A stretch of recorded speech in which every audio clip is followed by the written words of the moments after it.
پرانے زمانے کا قصہ ہے کہ کسی گاؤں میں بڑا پہلوان رہتا تھا۔ اس کی 5 بیٹیاں تھیں اور بیٹا نہیں تھا۔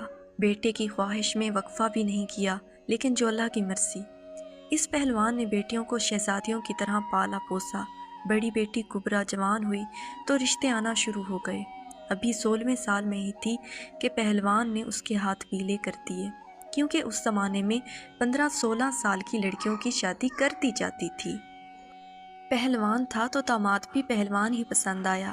جلد شادی بھی ہو گئی۔ داماد پہلوان اچھا بھلا تگڑا تھا، لمبا تڑنگا، بازو بھرے بھرے، سرخ گال اور جسامت میں بھاری بھرکم تھا۔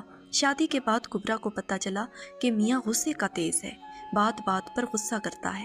کبرا تھی بڑی ڈرپوک، کوئی آگے سے جواب نہ دیتی بلکہ سہم جاتی۔ شوہر اس کی معصومیت کا فائدہ اٹھاتا اور زیادہ روب جھاڑتا۔ شادی کے کچھ ماہ بعد کبرا کو مار پیٹ کر گھر بھیج دیا اور کہا کہ اسے کھانا بنانا نہیں آتا۔ کبرا جتنا عرصہ میکے رہی، ماں نے ہر ڈش بنانا سکھائی۔ سب پکوان سیکھ کر گھر کو چلی۔ چند دن بعد پھر اس نے کبرا کو تھپڑ مار دیا کہ اسے سینہ پرونا نہیں آتا۔ اب کی بار کبرا کو ماں نے گوٹا کناری، سینہ پرونا سب سکھا دیا اور گھر بھیجا۔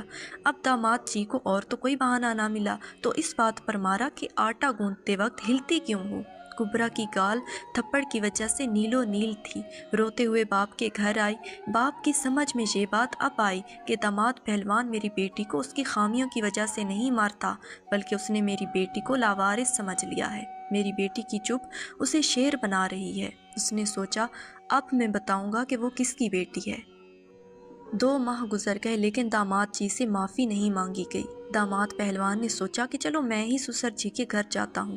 ابھی وہ گھر کی دہلیز پر ہی تھا کہ کبرا کے ابا نے وہیں روک لیا اور گرجدار آواز میں کہا، خبردار! جو آگے ایک قدم رکھا، میری بیٹی کو 1 سال بعد آ کے لے جانا، لیکن اس سے پہلے آنے کی ہمت نہ کرنا۔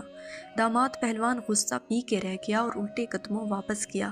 اب 1 سال میں پہلوان نے بیٹی کو وہ سکھایا جو پہلے سکھانا چاہیے تھا۔ دلیری، ہمت، پہلوانی کے جوہر، قوت بازو پر یقین اور جوش و جذبہ۔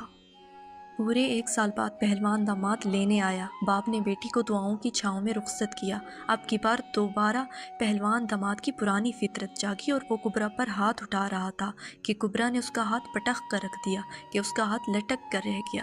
دل تھام کر بیٹھ گیا اور سمجھ گیا کہ باپ نے 1 سال میں کیا سکھایا ہے، اور پھر اسے ہاتھ اٹھانے کی جرت نہ ہوئی۔ اس کہانی کا اخلاقی سبق یہ ہے کہ اپنی بیٹیوں کو اتنا دلیر بنائیں کہ ان میں جواب دینے کی طاقت ہو، وہ سر اٹھا کر جی سکیں۔